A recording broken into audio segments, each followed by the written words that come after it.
தமிழர் ஆட்சி பார்த்துட்டு இருக்க எல்லாருக்குமே வணக்கம். சீமானவர்கள் இந்த அரசியலை ஜஸ்ட் எடுத்துகிட்டு போய் ஓட்டுக்காக பண்ணலை அப்படின்றது ஒன்று இருக்குது. இந்த வாட்டி சீமானவர்களோட இந்த அரசியலானது பயங்கரமாக இருக்குது அப்படின்றது ஒன்று இருக்குது. அதில் புரட்சிகள், பயங்கரமான புரட்சிகள், யாருமே செய்ய முடியாத புரட்சிகள், இந்திய அரசியல் வரலாற்றிலேயே யாருமே செய்ய முடியாத சீமானவர்கள் செஞ்சுருக்காரு இந்த எலெக்ஷனில் அப்படின்றது இருக்குது. அது என்ன அப்படின்னு பார்த்தீங்கன்னா இதுவரை அரசியல் கட்சிகளால் அவங்க ஹிஸ்ட்ரியிலேயே மறுக்கப்பட்ட, புறக்கணிக்கப்பட்ட சமூகங்களுக்கு இந்த வாட்டி சீமானவர்கள் வாய்ப்பு கொடுத்துருக்காரு அப்படின்றது ஒன்று இருக்குது. குறவர்களுக்கு மூணு தொகுதிகள் கொடுத்துருக்காரு சீமானவர்கள் அப்படின்றது ஒன்று இருக்குது. நம்ம அருந்ததியினர் சீமானவர்களை திட்டினாங்க போன எலெக்ஷன்லாம் அப்படின்றத நம்ம பார்த்துருந்தோம். அருந்ததியினருக்கு 3 தொகுதிகள் கொடுத்துருக்காங்க. இஸ்லாமியர்களுக்கு 10 தொகுதிகள், பழையர்களுக்கு 32 தொகுதிகள், பண்டாரம் அப்படின்ற இந்த மாதிரி சமூகம்லாம் நம்ம எலெக்ஷனில் கேள்வியே பட்டிருக்க மாட்டோம். அவங்களுக்குலாம் கொடுத்துருக்காரு சீமானவர்கள் ஒரு தொகுதியில் அப்படின்றது ஒன்று இருக்குது.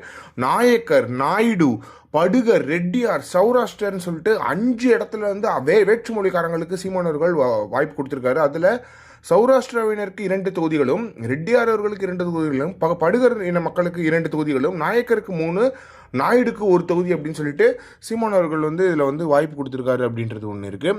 வண்ணார், ஆசாரி இவங்களெல்லாம் வாய்ப்பே கொடுத்தது கிடையாது அப்படின்றது ஒன்று இருக்குது. அவங்களுக்குலாம் சீமானவர்கள் வாய்ப்பு கொடுத்துருக்காங்க அப்படின்றது ஒன்று இருக்குது. கிட்டத்தட்ட மீனவர் மட்டும் 5 பேர் நிற்கிறாங்க. அதே மாதிரி பிராமணர்கள் 6 பேர் நாம் தமிழர் கட்சி சார்பாக நிற்கிறாங்க அப்படின்றது ஒன்று இருக்குது. அதுவும் தமிழ் பார்ப்பனரும் சீமானவர்கள் போட்டிருக்காங்க அப்படின்றது ரொம்ப மகிழ்ச்சியான விஷயமாக இருக்குது. திருநங்கைக்கு ஒரு வாய்ப்பு, முக்கியமாக பழங்குடியினருக்கு வாய்ப்பு கொடுத்துருக்காரு சீமானவர்கள் அப்படின்றது ஒன்று இருக்குது. ஷெட்யூல் ட்ரைபுக்கு வாய்ப்பு கொடுக்கறதுலாம் ரொம்ப முக்கியமான விஷயம். தமிழ் சமூகத்தில் அவங்களுக்கான முன்னேற்றத்தை கொடுக்குற ஒரு விஷயமா இருக்குது. அப்படி பழனியில் பொது சட்டமன்ற தொகுதியில் முருகேஸ்வரி அவர்களை நிறுத்தி சீமானவர்கள் இந்த வாட்டி மிகப்பெரிய சம்பவம் பண்ண காத்திருக்காரு அப்படின்றதுல எந்த ஒரு மாற்றமே கிடையாது. எனவே இப்படி ஒரு புரட்சி பண்ண எங்கள் அண்ணன் சீமானவர்களை பற்றி என்ன நினைக்கிறீங்க அப்படின்றத ஒரு கமெண்ட் பாக்ஸ்ன்னு சொல்லுங்கள்.